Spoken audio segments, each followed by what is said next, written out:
Fenomena praktik prostitusi online kini melibatkan anak di bawah umur. Bukan karena kebutuhan ekonomi semata, namun kemudahan akses internet membuat praktik ini semakin marak beredar di dunia maya. Pemirsa, praktek prostitusi, terutama prostitusi online semakin marak terjadi, tidak hanya di daerah maupun di kota juga terjadi.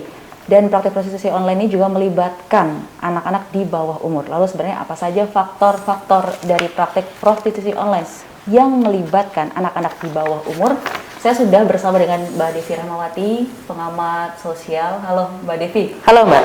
25 Januari lalu, polisi menangkap adanya praktik prostitusi online di kawasan Sunter, Jakarta Utara. Ini Mbak Devi, fenomena seperti ini ternyata masih dan semakin marak ya Mbak ya. Sayang sekali ini terjadi di kota besar. Ya. Nah ini sebenarnya faktor-faktornya itu apa Mbak? Penyebabnya itu seperti apa? Dari tempatnya mungkin orang-orang bisa bilang di jalanan, kemudian dipindahkan ke tempat yang lebih mewah sedikit lah. Yang ingin saya sampaikan, memang kalau bicara konteks global, semenjak 10 hingga 15 tahun lalu, seiring dengan perkembangan teknologi internet, memang telah terjadi pergeseran atau migrasi dari praktek prostitusi jalanan menjadi prostitusi online. Kenapa? Karena internet telah memberikan minimal 3 keuntungan, yang istilahnya adalah 3M. Kalau dalam bahasa Inggrisnya 3A. Yaitu pertama, mudah. Siapapun bisa mengaksesnya. Lalu yang kedua, murah.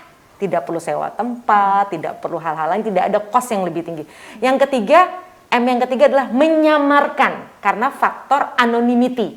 Artinya, ketika seseorang misalnya menulis kata-kata yang sebenarnya dalam konteks prostitusi adalah bagian dari menjual komoditasnya atau para penjajah seks tersebut, maka mereka bisa berdalih, satu, tidak ada nama siapa yang menjualnya. Lalu kedua, mereka bisa mengatakan bahwa ini adalah fiksi. Jadi sebuah cerita yang sifatnya memang berbau pornografi.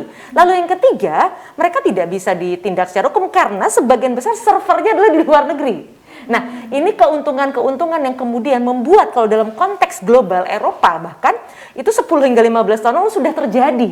Karena kalau bicara prostitusi jalanan, ada banyak hal yang membuat itu menjadi hambatan. Kenapa? Satu, secara fisik lebih mudah diidentifikasi. Lalu kedua, munculnya stigma karena akan lebih mudah ketahuan siapa orang yang melakukan praktiknya.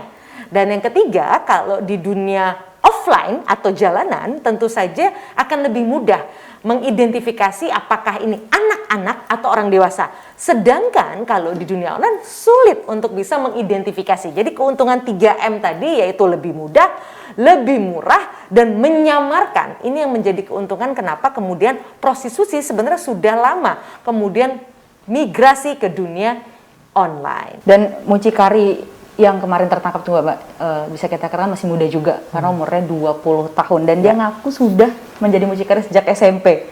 Nah, berarti ini kan ada sesuatu yang kurang pas Mbak, atau salah, bisa dikatakan salah. Ini gimana Mbak Devi melihatnya? Yang menarik dengan kehadiran dunia online, kalau dahulu sebenarnya praktek prostitusi itu misalnya membutuhkan orang ketiga.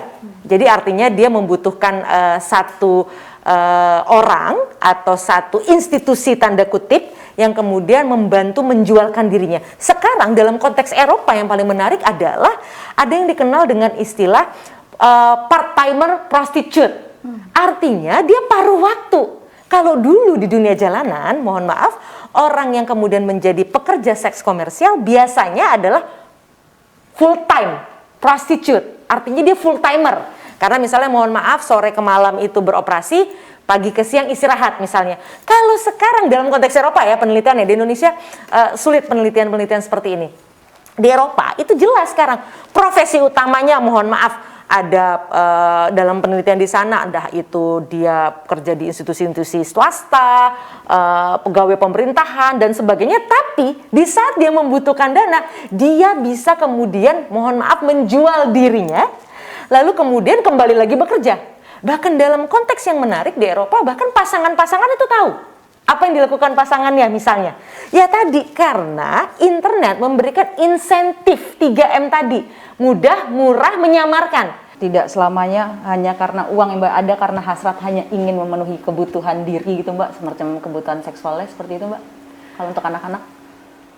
Kalau untuk anak-anak sekali lagi secara umum prostitusi dengan demikian, tapi terkait dengan motif apakah karena kebutuhan seksual itu mesti harus ada penelitian lanjutan. Tapi intinya adalah prosesnya tidak selalu karena proses intimidasi atau manipulasi. Tapi kalau bicara anak perlu digarisbawahi, memang sebagian besar di antara mereka sebagai korban itu biasanya karena proses 4I istilahnya. Pertama, sosialisasi. Jadi orang dewasa itu sengaja kemudian mempertontonkan materi konten pornografi dengan harapan apa?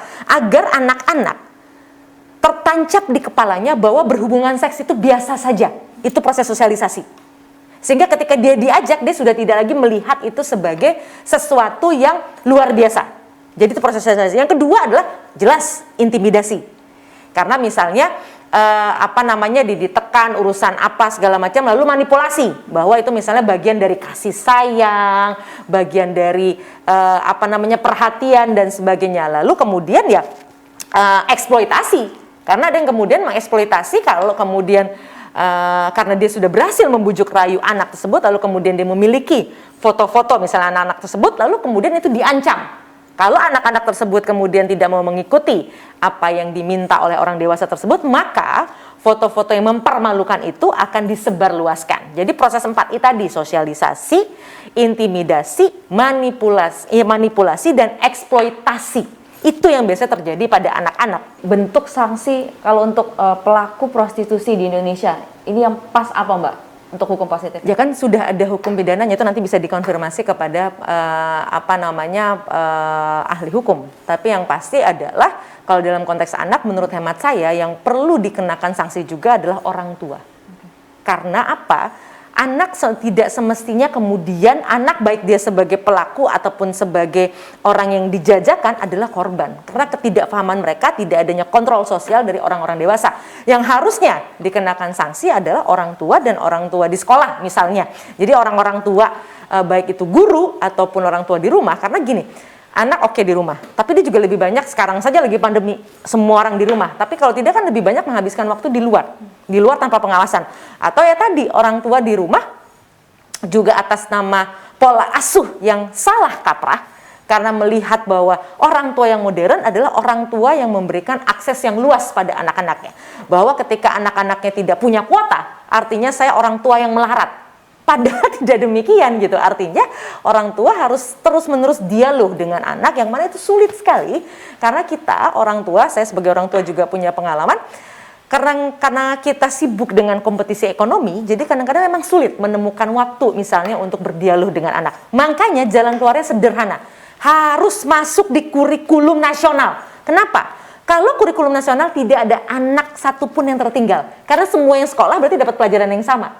Problemnya kalau mengandalkan di rumah tidak mungkin, karena ada orang tua yang bisa, ada orang tua yang paham, ada orang tua yang paham tapi nggak ada waktu, ada yang punya waktu tapi nggak paham, jadi nggak akan matching. Tapi kalau ini ke sekolah, siapapun akan dapat pendidikan yang sama. Kalau gitu Mbak, bagaimana tanggung jawab negara Mbak untuk kejahatan-kejahatan prostitusi, apalagi eksploitasi anak ini Mbak? Kalau ya, artinya negara ya tentu saja harus punya regulasi yang tepat, lalu kemudian harus membangun kurikulum yang pas, sehingga kemudian baik itu anak, orang tua itu sudah bisa memahami potensi-potensi kejahatan terkait dengan pornografi ini. Makasih Mbak Devi waktunya. Ya, sama-sama. Demikian pemirsa perbincangan kami dengan Devi Rahmawati, pengamat sosial, dan kita harapkan semoga prostitusi online, apalagi yang melibatkan anak-anak di bawah umur ini, segera untuk dituntaskan dan tidak ada lagi prostitusi online baik di daerah maupun di kota-kota besar. Levina Putri.